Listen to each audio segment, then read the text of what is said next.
on what we are going over for the month of January. Um, I want to charismatic destiny. There we are. Y'all, I gotta find it in here. Here we go. And I want to make sure we go over a couple of things before we jump into our curriculum for today. Um, First week, we were talking about living beyond your paycheck, right? Being able to monitor what you are doing, how you are doing it, what you're spending on, making sure that you make a list and set some of that stuff. And so what we were supposed to do is create an expense report that includes fixed and variable expenses.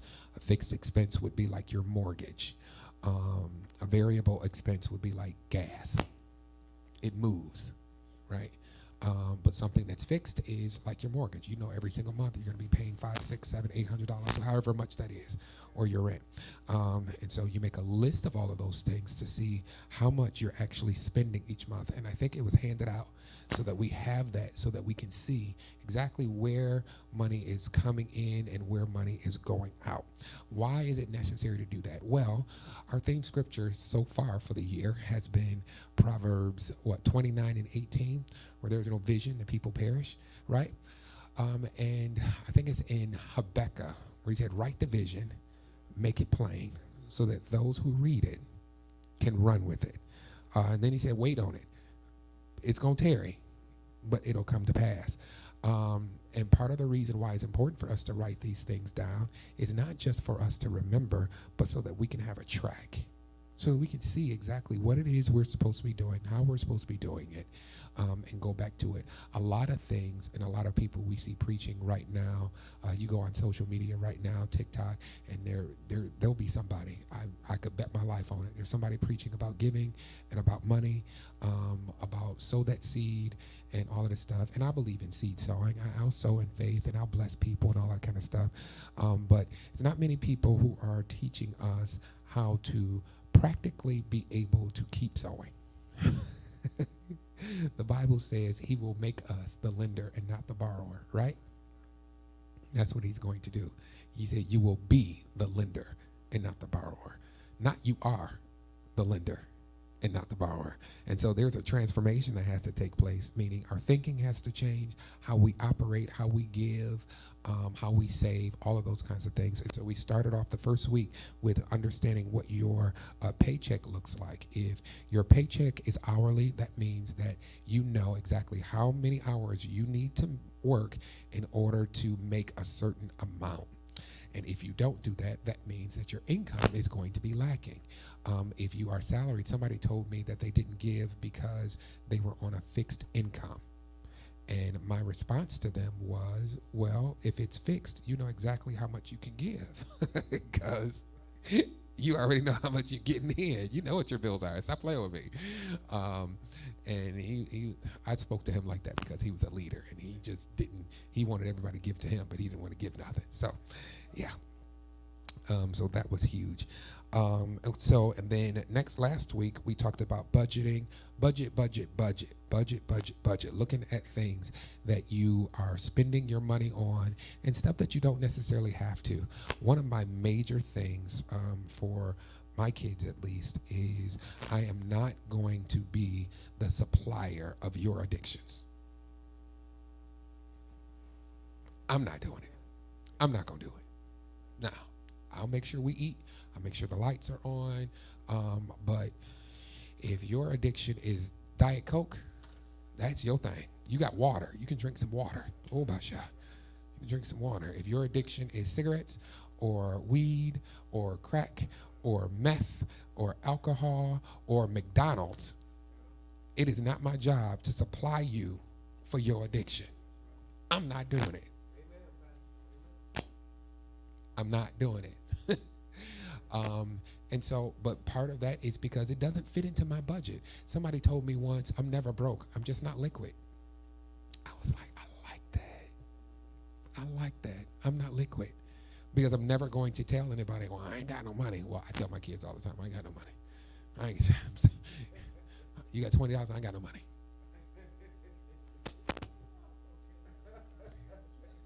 See, that's why. See, that's why I'm not liquid.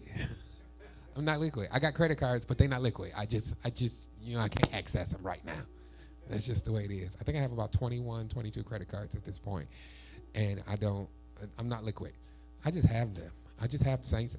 Listen, don't go and get 22 credit cards if you do not have the ability to either pay them or not spend. I got the credit cards so that I can raise my credit limit, right? Which will in turn raise my credit score. So now, based on the credit, I only use like 2 of them, maybe 3. I only use those, and all the rest of them have a 0 balance. The majority of them have a 0 balance. But I try to make sure it's going to be paid off at least down to 30% before the next billing cycle, which is that next month. And so if you set yourself to be able to budget, knowing that I have a cart full of shoes from Nike that I want to order, and I cannot. You know why I cannot? Because it does not fit into my budget. Once you start understanding that and using the wisdom that God has given, instead of always going to just spend the money, my mama used to always tell me, or my daddy used to always tell me, that money burning a hole in your pocket. I never understood that until I got some real money and was like, ooh, I gotta spend this money. Like, I needed to. It literally was burning a hole in my pocket. I had to get rid of it. Part of that, though, is because sometimes when you have people who are given money, who ain't never had money, they don't know what to do with it. What they end up doing is they're going to buy. I saw somebody sent a thing on Instagram, and this guy in Detroit, he won the lottery for, I think it was like $35,000. Which is great, $35,000. He got the $35,000. He gave $5,000 out to his family and his friends, and then he bought a $30,000 necklace. Yep, diamonds and all that stuff. $30,000 necklace. He went to Coney Island. He got snatched. Go. No, right off his neck. We're talking about budgeting. We're talking about how we have to be smart and use the wisdom that God has given us in order to be able to budget. And if we do not draw the boundaries for ourselves to be able to say, I cannot do this or I should not do that because I'm not liquid, or it doesn't fit for the vision or the plan that I have for my life, that's one of the things we probably need to imagine too and set up for ourselves. What is the plan? What am I trying to do? Am I trying to pay off credit cards? Am I trying to purchase a house? Okay, that then becomes the goal. And now I don't have to throw off restraint because now I have vision. My vision is to get this stuff accomplished, and I can get it done if I stick to my budget. Everybody say budget. So those of you who have finished your expense report, good job. And so this week we're going to be talking about save, store all valuable earnings. And I'm sure Sister Alicia has some really, really incredible information that she's going to give us. I know, don't you love it? You got to go back and read the stuff that you wrote so that you can be like, oh, yeah, that's right. That's okay. I remember this. So that we can have this information. And honestly, if you read the lesson and follow the instructions, I'm telling you, you'll come out financially forward instead of always going behind. You just stick to what is being taught so that you can see it happening. The Bible declares to us that he is a rewarder of those who are diligent, not just doing it. I saved this week, and so I'm going to just keep going. I'm going to say this, and then I'm going to move out the way. So I have started doing something. We were supposed to do it last year. We're going to do it this year. We started off doing it when we first took over, and we had to get the roof fixed, and we called it Raise the Roof. And what it is, and I know you've seen it on TikTok or on social media where they have the money-saving envelopes. And so before they even did that, we did that. FYI, saints.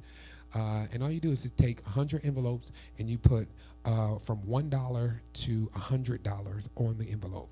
And so every time you get paid or whenever you get some money, you take the $1 envelope, you just pull one of the envelopes out and you put that amount in an envelope and you put it aside. And at the end of a year or whatever, then you have over $5,000. So what I've been doing is I started off with the 1, 2, 3, 4, 5, 6, 7, 8, 9, 10, and I'll put it in savings. And then I'll do 20 or 11, 12, 13, 14, 15, 16, 17, 18, 19, 20. And so it's supposed to be by the end of 3 to, depending on if I spend any of that savings, which I did. I didn't replace it. By the I didn't replace it. I'm supposed to replace it because I needed to move it because, the pipes burst in the kitchen. Well, that's a whole other thing.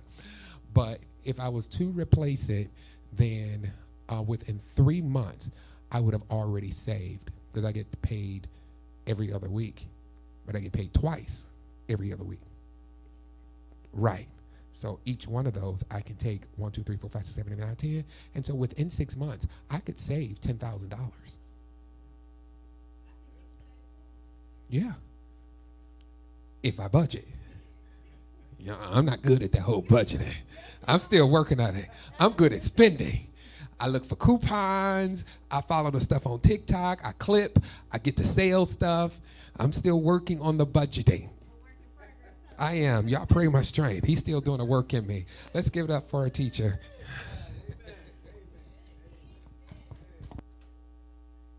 Oh, good evening, everybody. I ain't trying to embarrass you. I'm just saying. Okay, so this week we are talking about saving.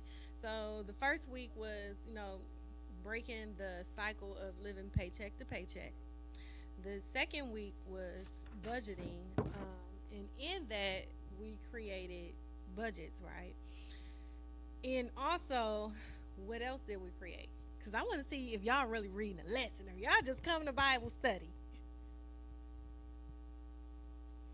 You ain't read. I know you didn't. An emergency plan. Emergency plan. Right, putting things up for a rainy day. So in writing my lesson, I was doing some research because I like the research. Um, that over 40% of people, Americans, don't have access to $400. Yeah, that's real tired. That ain't tired. That's tired. Okay, um, and that's the problem because how often do we have emergencies?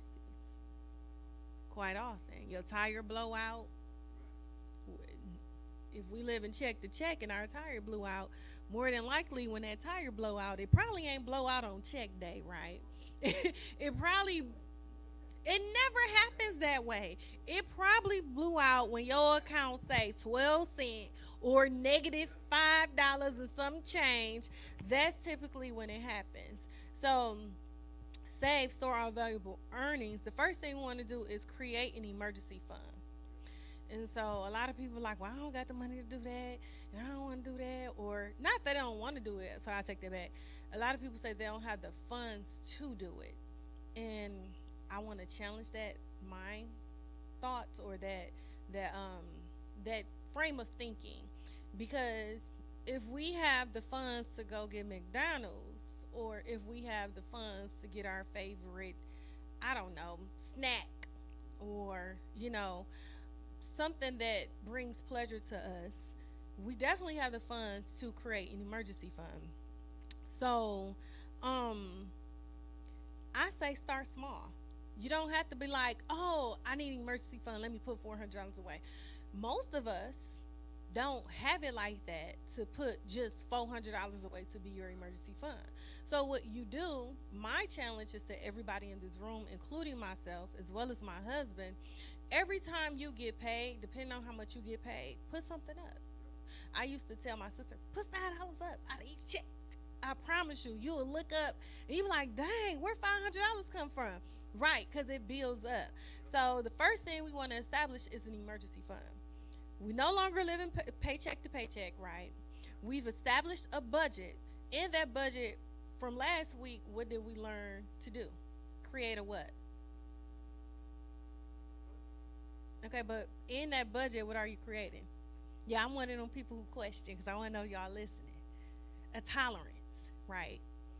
So if your check is 1,200, you don't have 1,200. You have $1,000, right? Because you have that tolerance that you created to have room for things that unexpectedly happen. So because we have that tolerance, we're gonna take that money from that tolerance and we're gonna put it away for an emergency fund. Now I'm not saying every penny. So if you have $1,200 and you say, okay, I'm working off $1,000, I say take at least $50 and put it away because unexpected things does happen or come up where you need to access that right away. So I think, for example, some of us who may have subscriptions to like what is a good one, Calendarly. I had a subscription for Calendarly, and y'all, I forgot all about it because you only pay it like once a year, right? So when it came, I said, "Hold up, what they think they do?" Going into my account, taking this money out, but in actuality, I when I signed up for Calendarly, I gave them permission to do it. So that was just something that I forgot about, and it wasn't something that I included in my daily budget because I don't pay for it daily. I'm not thinking about it daily. So in that tolerance, I would suggest to take funds out for your emergency fund. So you got that $1,000. You got an extra $200 sitting there, tolerance just for unexpected things that may or may not come out of your account. Take 50 to 70. Heck, you can go up to $100 because really you don't need that large of a tolerance. I was just over exaggerating, and some of us can't afford to have that large of a tolerance. But whatever it is that your tolerance is, take a portion of that and set it aside for your emergency fund. Now, this is what I used to do for an emergency fund to discipline myself. I went to a bank that was 25 minutes from my house, y'all. I opened up a bank account, just the savings though. I did not open up a check-ins. I don't need to be the way my bank account set up. You take the savings. I ain't Kevin Hart. I don't need to be doing that. To self discipline myself, I literally drove. Was it 25 minutes, babe, or 30 minutes out from my house? Found this awesome, amazing credit union, and I just opened up a savings, and I just put money in, put money in, put money in. So if I needed to get money out, who want to make that drive? Is that you gonna think about it like, man, that's far. Like, I don't know. I'm gonna have to wait until maybe it ain't that deep, or maybe it's not that important for me to have this item because that's a far drive. Y'all doing things that way, we were able to save a nice chunk of change, because I didn't have direct access. I didn't have access to it right away. And what I did was for my paycheck, some employers allow it. I know not all allow it. Instead of having all your money go into one account, have multiple accounts. So in our instance, I actually had four different accounts because I had joint account with my husband. Yes, I do believe in joint accounts with your spouse. And then we had our savings account, which was 25, 30 minutes away from the house that I hated driving to. And then each one of my kids had an account that I put money into. So I just had funds going out. So I don't even miss it because I don't even see it because it's going into that account. So I looked up and we had 10 times our emergency fund money, in that account because you forget about it out of sight, out of mind. So once we have our created an emergency fund, the next thing we're gonna do is we ain't gonna mind your business. We gonna mind your money. A lot of people say mind your business. No, we gonna mind our money. So now that you've prioritized your debt, paid it off in full, or more than halfway down, and you have your emergency fund stash, let's mind our money. So, have anybody ever heard of the 72 rule? Never heard of it. So the 72 rule basically is a rule that or it's a math calculation basically that you use to determine how much of your money is making money and how much money you're making. That was a lot of money making that I said. So let me know if it's confusing. But basically, what you do is this this too. I wish Mother Walker was here because this will help you to decide which bank to go to invest your money in. or which financial institution to go to invest your money in based off the interest rates that they're paying you. And you can determine how long it would take for that money to grow. So, what you do is you take 72 and you divide it by your interest rate. That result is the number of years it would take your money to double, right? So, for me, if I'm thinking about, we set goals, right? So, let's just say you're already a homeowner and you want to buy investment properties, or you want to look into Airbnb, or you want to, I don't know, look into other ways to make money. Well, a good rule of thumb is to take the money that you have that you're already saving, because I don't believe in just money sitting. I believe our money should work for us. I don't think we should be working really hard for our money. I believe our money should be working really hard for us. Okay. I really, really do believe that. So, if let's just say kids, for example, right? If you have children and you want to set them up for success, what my husband and I, and I was, it's so funny. We started my son one of them what is it, the 29K plans. I can't remember it off the top of my head. The Michigan plans that you save for your children for college. Yeah, you know what I'm talking about. I can't think of the exact name. As a matter of fact, I was looking at the mail today about it. We started when he was 2, and I'm in the office crying at the man like, I waited too late. I should have did this when he was born. And the man like, you girl, you good. Don't worry about it. I get people coming here, they kids 16, they talking about, yeah, I want to pay for my kid college education. Help me save. And he like, I be looking like, are you serious? So let's just take that for example. Most of us have children. You want to say, okay, well, I want my child to go to college free. I want to be able to pay for their education and they don't have to worry about student loans, at least undergrad. Now, if you go into grad, you on your own. That's my rule of thumb. I'm not paying for no grad school.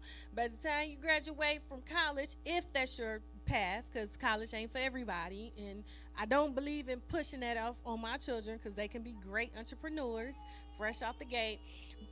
Or skills trade. Skills trade really, y'all, if I could do it over again, I would do skill trades. I'm not even gonna lie. But let's just say, for instance, I'm sending them off to college. So my daughter, I'll use her because she's younger. She's 6 years old. So I'm like, okay, I'm taking this $1,000 that I get, and I'm gonna go to, I don't know, get me a certificate, a deposit from somewhere. I don't know what's a good institution.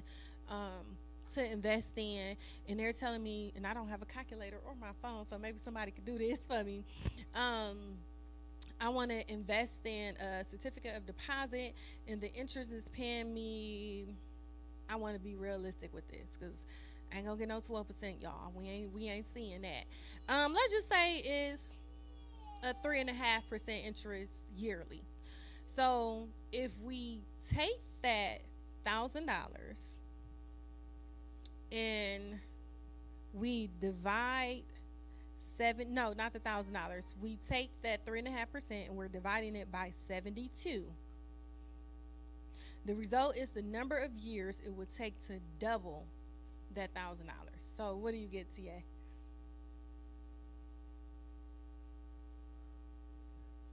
Divide 72 by your interest rate. Okay, times that by 100 though, and that should be, let's see,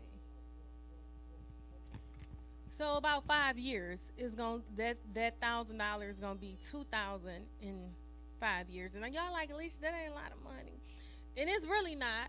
I'm not gonna say it is, but what's the alternative? Me saving that $1,000 in a regular savings account that bear interest of, right. So it's something, and then guess what? After 5 years, guess what we can do with that $1,000? Reinvest it into something else that's going to make us more money. So when I say mind your money, that's what I'm speaking of in regards to minding your money. Let's track every single penny. What is our pennies doing for us? Like, I used to work at this job. I used to in college at Subway, and I go. It was a gas station. It was a Subway and got sat at a gas station. I worked at Subway. And every time I bought something, I'd be sitting there, and it'd say like, "You're Arizona, 99 cent," when it used to be 99 cent. And I'll give them my dollar. You be like, okay, have a good day, and I'm still standing at the counter. Where's my penny? And he be like, Alicia, it's just a penny. And I said, pennies makes dollars. I need my penny. 99 more cents. I'll have a dollar. Are you crazy? You not about to keep my penny? It's not just a penny if you want to keep it. So, yeah. So, mine, every single penny of your money. Track it. Y'all, when I say I track, ask my husband, when I say I track every penny, that was how much? $5.25. Yes, I include the 25 cent. In fact, I round up. That's $6 to me. And that's where that tolerance is coming in at as well. So this week we know we're gonna create an emergency fund. Got that living off paycheck to paycheck out of the way. We're no longer there. We've budget and we've included a tolerance within our budget. Now we create an emergency fund just in case something unexpectedly happens, and we know it does because life be life. Then we're going to mind our money, okay, the extra money that we do have. Let's take it and make it work for us. How can we make that money work for us? Now, I want to ask y'all a question. The next step, which probably should have been the first step, is investing in life insurance. Do you look at it as an expense or as an investment? Investment? Investment? I think it's an investment too. I think mm, you need a mic, brother.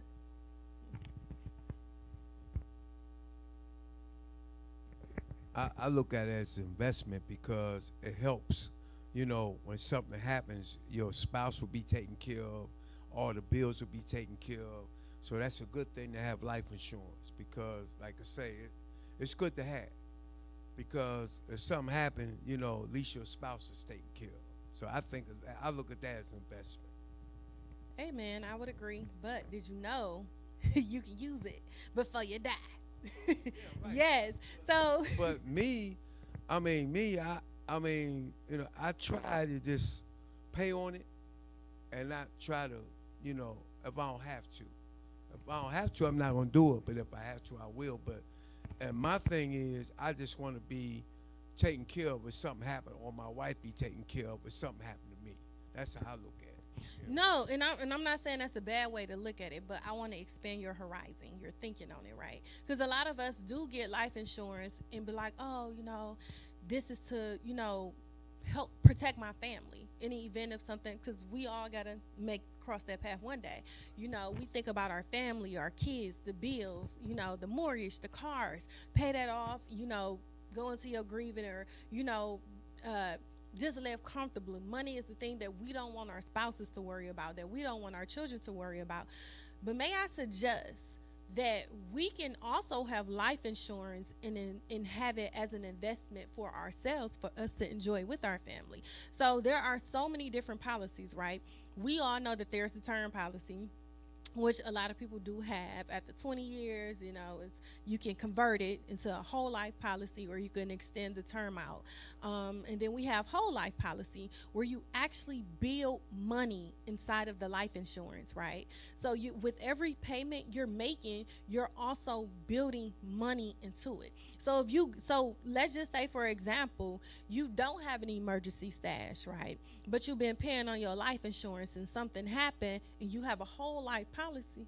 Guess what? You can tap into that and take a loan out from your life insurance. And if something happens, your family is still covered. Yes. Kind of in that vein, because a lot of people may not have life insurance because you usually have to go get it and sign up for it and different things like that. But since you said, you can go, you can. Some of the good things about it, you can go, you can borrow from it. It earns interest. You can borrow it, pay yourself back, and all of that good stuff. But another thing too that's good. So if anybody's in here working and your job offers a 401k, like you can borrow from that as well and pay yourself back. I had a guy at work, man. He was like, he was. I was like, man, what happened to your car? You know what I'm saying? He been Uber. He said, yeah, man, my car in the shop is gonna cost like $5,000 to get his car out the shop. He's like, I ain't got the money to do that. I said, well, what you gonna do? I said, man, you could borrow out of your 401k, just borrow from yourself and just pay it back. He he faithful. He max his out every paycheck. You know what I'm saying? Yeah. So we here if they gonna give us Mhm. 3.5%. Yep, they You gonna know, match it. I'm a max mine out to get Mhm. that match. Mhm. So he max his. I'm like, man, just go. You ain't gotta withdraw it. Don't pull it out Yeah. because you still want to earn. But just borrow from yourself. So you can Mhm. call. You can go online, log into your account, do the terms. You can pick as long as you want. You can take 5 years to pay it back. You can take a year to pay it back. But you're paying yourself back with interest. And he was like, man, I didn't even know that. You know what I'm saying? So I just wanted to say that just based on what you're talking about the life insurance, Mhm. because a lot of people do think, it's just that one aspect. We get life insurance to cover our cost after we die, to cover the Mhm. funeral Yeah. costs. But it's so much more than that. The wealthy people, they really are their own banks, and that's one of the ways they become their own bank. They use life insurance policies to pay for a lot of those investments that they use. They use them to buy cars. They do all type of stuff. So yeah. So this is real good. Yeah, I'm glad you mentioned that too. 401k, because 401k is great to have. I would say even life insurance through your employer, although I also believe in having more outside of the employer, because if anything happens to that job, that life insurance is gone and your family is left in the dust. Absolutely. So I definitely agree with Brother TA on having a 401k if you can afford to even get you a Roth. Create your own Yes. investment as Yes. well. And there's so many different and if you're self-employed, there are still 401k plans called I think it's called betterment.com, where you can go on there and take advantage of creating your own 401k plan. So that is I'm glad you mentioned that. But what I also want to say about the life insurance, because I don't want anyone to misconstrue what I'm saying, you can get a loan from a whole life policy, but that's not the, how can I say this? Because I want to be very careful. Are we recording? I don't know. Okay. Yeah. You can get a loan from your whole life insurance policy. However, I will say this: N- don't just willy nilly take out a loan to buy a car. Do it for something that will appreciate, like a house. If you're in investment or something, like if you in even in that, depending on the policy and how much you have, evaluate if it's even smart to go that route. So if you got a $15,000 policy and you it's a whole term policy, more than likely that cash value ain't building up as quickly as you think it is. So like, more than likely, let's just say you had a $15,000 policy. You had the policy for about 10 years. More than likely, you probably only got like $3,000 in cash value in that policy. So please don't misunderstand me when I say it is a good investment. It is needed. I'll say those two things. And you can use it to draw money out of it, but do it in absolute need, when it's absolutely necessary for you to do it, and let that be your very last option. Now, the life insurance policies that I'm talking about, it's called a hybrid policy, where it have multiple coverages within one policy. Ask me how I know, because I got it. So, what's included in this hybrid policy, and you can speak to your, life insurance. If you don't have a life insurance agent, first off, I would surmise that the first thing you do is look into getting life insurance. If you don't, I think it's essential, and I think everyone should have. Oh, okay. Mother, you have something to say? I know you gotta go. Yes, because I am a life insurance agent, and so a lot of people don't have life insurance, and that's why I became a life insurance agent. So I won't be trying to jip them. I'll give them the best deal that I can so that they can have something. But I'm finding that a lot of people get Yes, it, a and lot of then three beautiful months people. later they cancel it. Yeah. And I have um, been on this girl like, get insurance, get insurance, get insurance, and she got it. A month later, she didn't pay it, and then the next month, her baby died, Mm, and she had to go around to the churches asking for money yeah. when you could have had the life insurance. So when you get it, please keep it. Number one. Now I do term Mhm. because we believe in a cheaper principle and then invest the rest. Again, a lot of us don't invest, Right. and that's not going to work. If you think just your job is going to get you where you need to It is go not. when you're my age, you are no, don't even think that. So you need to invest some. You need to save some. Like our teachers say, get your best deal on your dollar. Mhm. Save, save, save. I am a true believer. Thank you so much, Mother, for mentioning that because that's another thing. Get what you can afford initially. If I'm not saying go ahead get you a whole policy so you can build up the money and invest it off rip. If that's not in your budget, do not do it. But definitely have life insurance, regardless if you're making money directly in your pocket off it or not. It is still an investment because it is an investment for your children. It is an investment for your spouse. It is an investment for anybody you leave behind that you take care of. So get what you can afford first. So first things first, get life insurance. It's an investment, and yes, it is an expense, like Mother said. So put that in your budget. Life insurance, it is essential to have. I always tell my husband if we don't pay nothing else, we paying the life insurance. Because one thing's for sure and two for certain, we all got to cross that bridge. So, and the one thing I don't want you to do is have these little babies here and be looking like now she handled the money and she handled all the bills. What am I supposed? She left me with nothing. Take care of yourself. Take care of the kids. Everything will be fine. See, absolutely. Absolutely. And again, like Mother said, do not count on your employer to Mhm. just only have insurance through your employer. Because the moment you lay off or the moment you fire, you're done. That life insurance policy is done. It is not active anymore. I don't have mine through the employer. I only have ours. Don't even off, my job don't even offer 401k. So if I retire, then I don't. I'm just retired. They don't offer that. So mine, I work for McDonald's. So they don't have 401k. Okay, so see me. So we can get you set up, even though your job doesn't offer. Oh yeah, I know I 401k. can get it. Yeah, I know I But- can go right. somewhere and get 401k. Right, and you don't even Yeah. and start with a little bit, and guess Right. what? I know. It's- Start with a little bit and build it up. Yeah. Mhm. But my life insurance, no, not through no employer. I'll pay that. Pastor. There is, y'all heard Mother is a life insurance agent.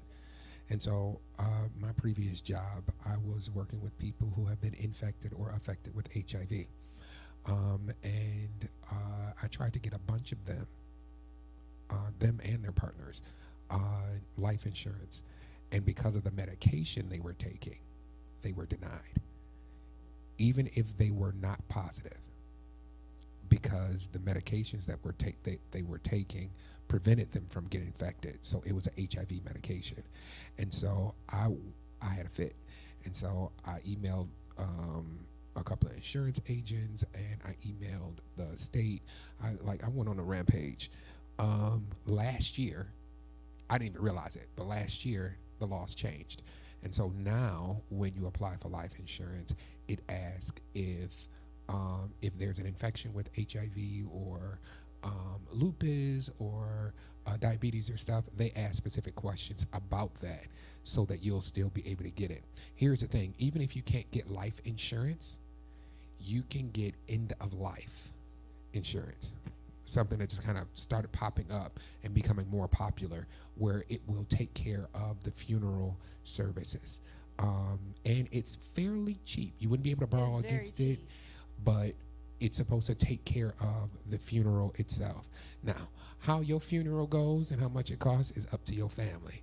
But if you get a $30,000 end of life policy and you get cremated and have a little short service that costs 3,000, you leave.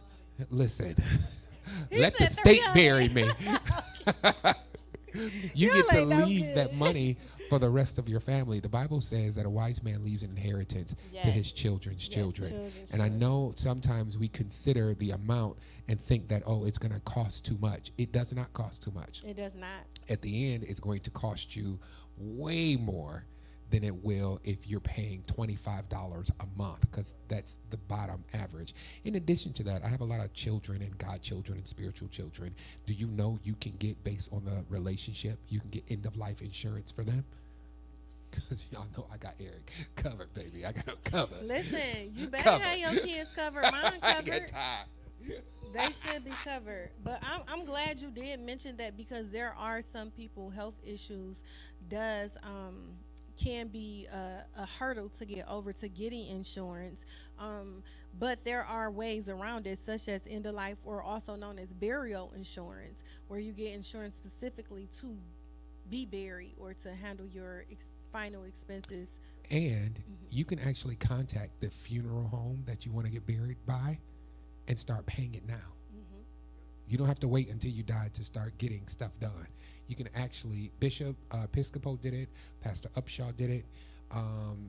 Pastor Upshaw paid for his and for Mother Upshaw's before he died, years before they died. Bishop did it too.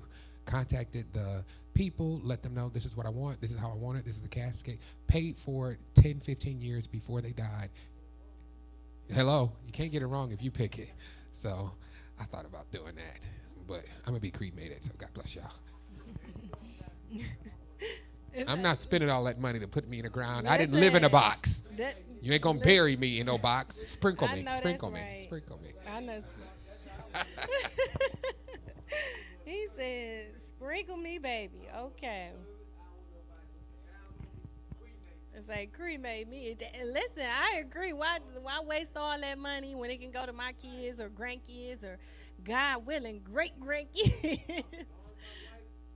Hmm.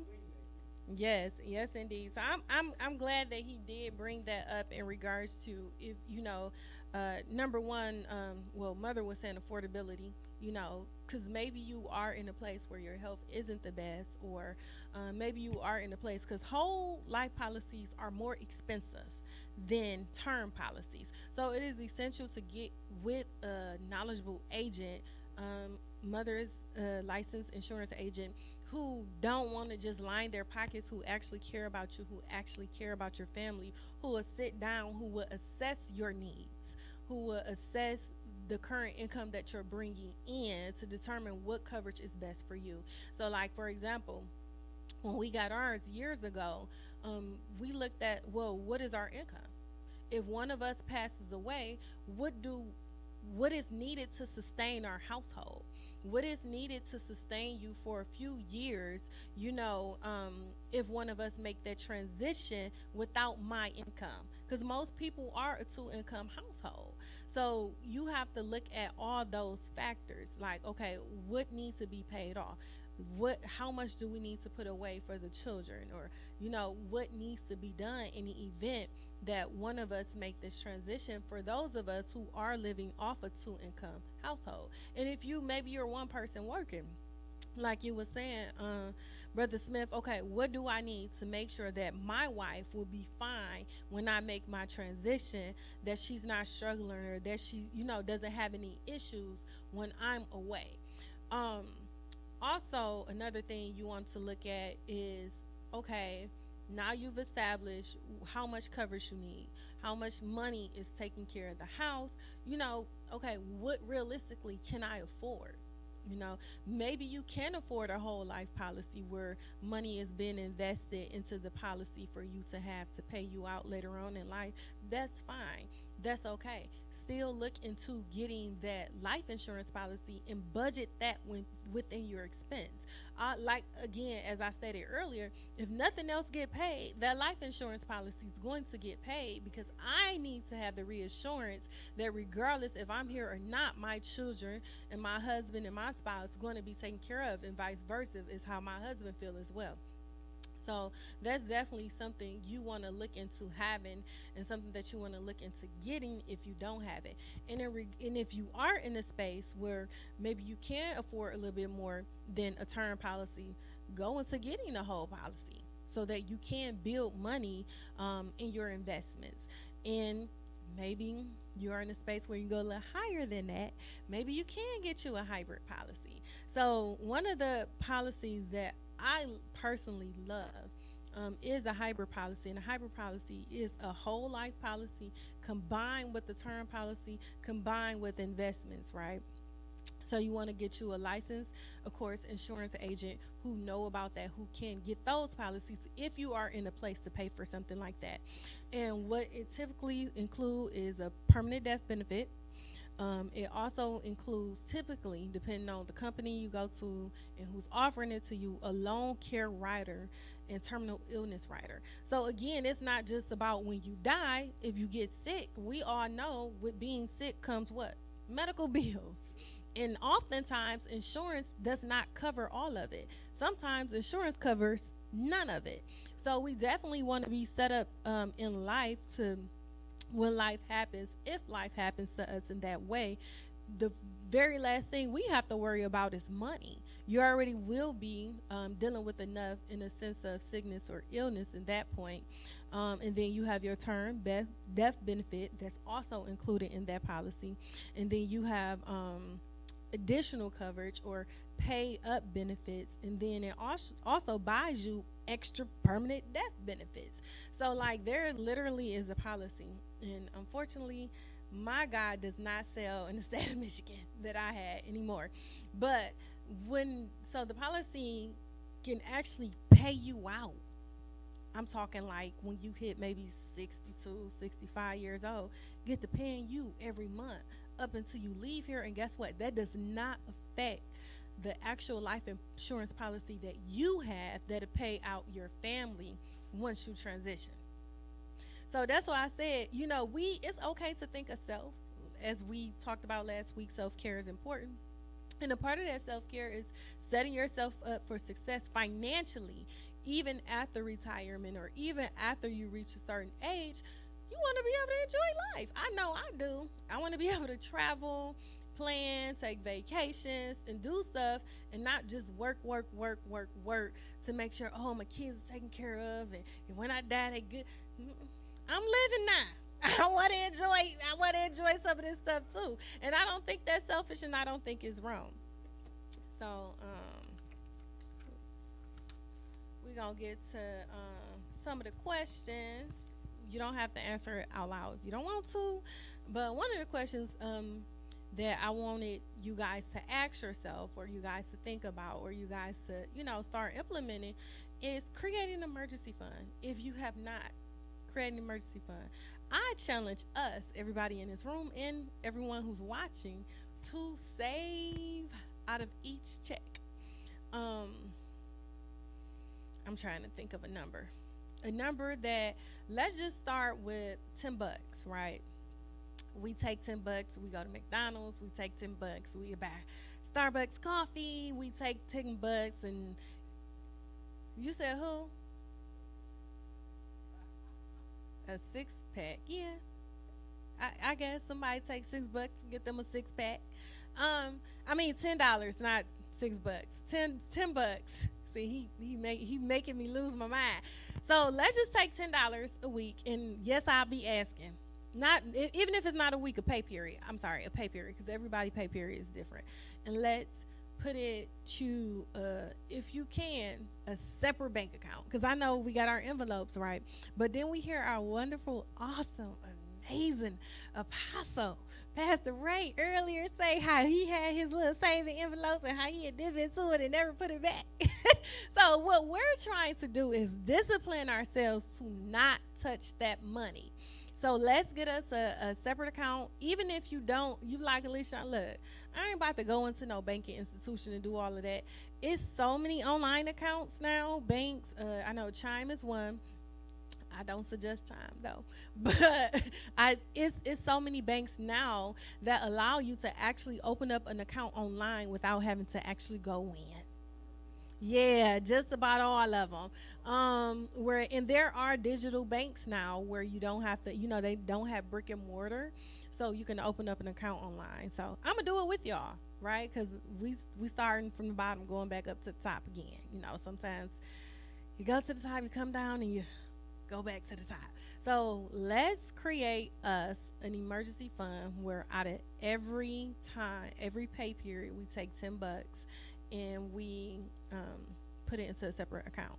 Now, if you can't do the account, get you a steel bank, okay, where you gotta literally get a chainsaw and saw that sucker open, and just put that money in there. But the only thing about the steel bank is once you reach your, your goal, what if an emergency happened? How many of us got chainsaws laying around to just open that bank? Not many of us. So that, so that's why I suggest maybe creating a separate account, not at the same bank. So if you bank with Chase, don't go getting you no savings with Chase, because like Kevin Hart said, the way my bank account set up, let me transfer. We don't want to transfer nothing. We literally want it. Let's make it difficult for us to touch that money. You literally want to be challenged. You literally want to think about that money and get like, oh God, like get an attitude. Because you're like, listen, I ain't about to go through all that just to touch this money. So I challenge us to save $10 out of each pay period. And notice I said pay period. I didn't even say week. And just put it up to start our emergency fund. Set you a goal. Let's set a goal. What, $1,000? Y'all think that's too much or not enough? What y'all think? Yeah, so that's gonna take us all year to save. So maybe we should set it at 200. Okay, 200. Let's start with $200. Yeah, I'm like, that's gonna take us all year to save. So we'll start with $200. And yes, I'm gonna be asking because I'm nosy and I care about y'all and I care about me and I care about us and I want us to reach our goals. So let's start with $10 per pay period. Now you and Jesus know your pay period. Okay. You know when you get paid. I don't need to know all that information. I'm not that nosy and it's not my business. But you be honest with yourself. You is trying to set yourself up for success. And the only way that will work is if you're honest with yourself. And then okay, we running out of time here. We already talked about life insurance being an investment or an expense. We talked about that. I feel like this debt question was addressed in lessons a couple weeks ago or a week or so ago. So I don't know. We ain't gonna address that question. That's something you can do on your own. But I do want to challenge us to create an emergency fund of $200 per pay period. And every time we come in here, I will be asked. The goal is $200. That's our first goal. Okay, we setting more than one goal. Y'all know that, right?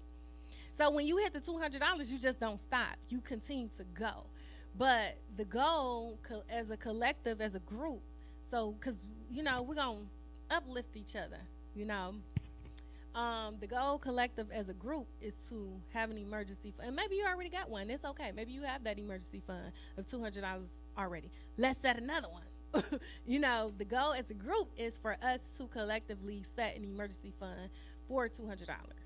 And then once we hit that milestone, we'll set another milestone, and we'll set another milestone. And then eventually we'll get to a place where, come on, let's manage our money. Let's take this money and make more money. So that is the ultimate goal for us to do. And I know we are nearing the end. Is there any questions, concerns, comments, suggestions?